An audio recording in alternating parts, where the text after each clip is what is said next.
Das ist der neue Citroën C3 Aircross. Ein Fahrzeug, das laut Citroën Homepage und was die Werbung verspricht, über einen herausragenden Fahrkomfort verfügen soll.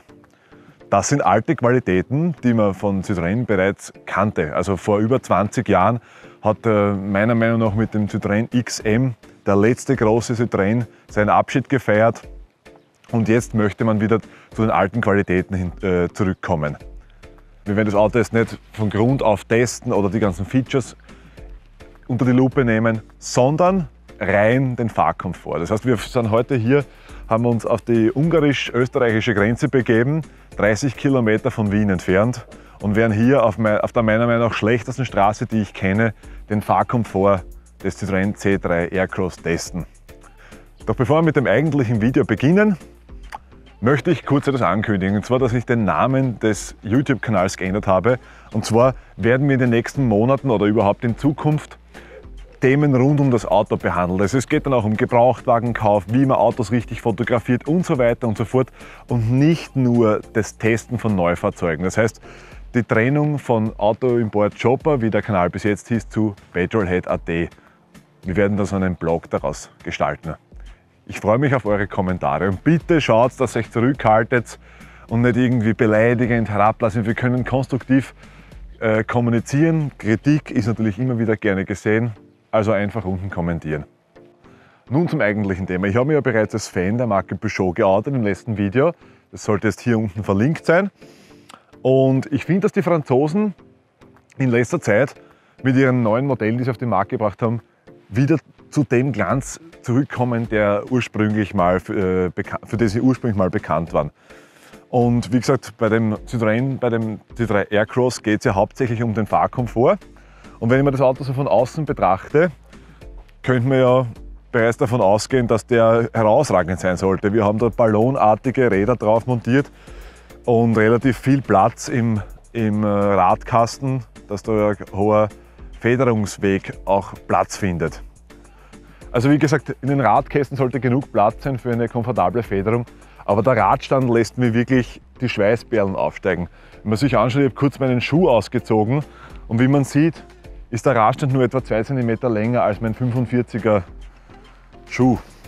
Ich habe mir selbst schon unzählige YouTube-Videos angesehen und es ist immer wieder schwierig nachzuvollziehen, was der Mensch, der vor der Kamera spricht, hier wirklich erlebt. Wenn man selbst vor dem Bildschirm sitzt, fehlen einfach viele Eindrücke, die man durch gute Aufnahmen schwer wiedergeben kann.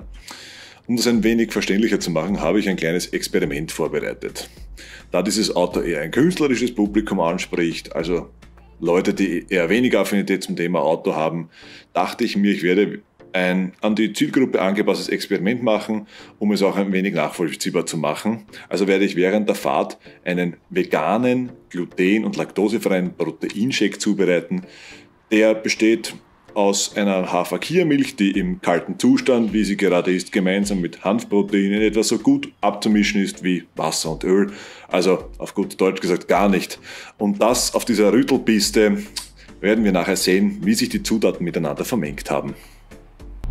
Also mich wundert wirklich, warum hier auf dieser Straße zwischen Balv und Fertirakkos sich noch nicht die Autohersteller dummeln, wie auf Schwedens zugefrorenen Eisseen. Diese Straße hat nämlich wirklich alles zu bieten, was an Stoßdämpfern nur so massakrieren kann. Schlaglöcher, Bitumenstreifen, gewölbte Straße, teilweise sind sogar Sprungabschnitte drinnen. Wenn man da zu schnell drüber fährt, hebt das Auto deutlich den Arsch aus. Und was mich Punkt 2 ebenfalls wundert ist, dass ich, als ich in das Auto eingestiegen bin und hierher fuhr, habe ich mir wirklich nicht erwartet, dass er so gut federt. Lediglich die ganz kurzen Stöße, wenn man wirklich mal in ein tiefes Schlagloch fährt, und bitte, welches Auto kann mit einem tiefen Schlagloch gut umgehen? Also mir fällt keines ein. Vielleicht ein Rolls-Royce Phantom oder ein Jaguar mit Luftfahrwerk und was weiß der Teufel noch was, wurscht. Aber ansonsten marschiert der C3 Aircross so drüber, wie es auch die Werbung verspricht. Wirklich erstaunlich. Wieder mal seit langem ein Auto, das wirklich komfortabel ist. Und das in dieser Fahrzeugkategorie der kleinen Autos, beziehungsweise der kleinen SUVs oder in was für eine Kategorie auch immer diese Konstruktion da fällt. Wirklich komfortabel. Ausgezeichnet. Also hält das Auto genau das, was die Werbung verspricht. Und jetzt werden wir schauen, wie sich das auf unseren veganen und glutenfreien Shake auswirkt.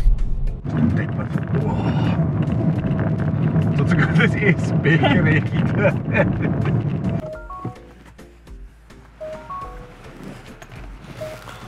So Leute, mein höchst wissenschaftliches Experiment geht zu Ende. Und wir schauen uns jetzt an, wie sich das abgemengt hat.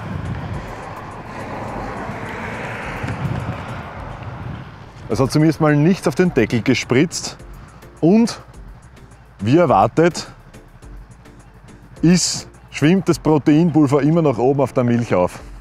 Was natürlich für den Fahrkomfort im neuen Citroën C3 Aircross spricht.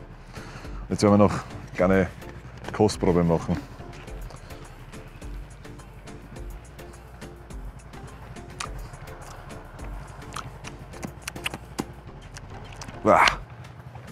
Wie es würde man bei Ebbe, wenn man in Italien im Meer schwimmt, die Sandburg eines Vierjährigen in den Mund spülen.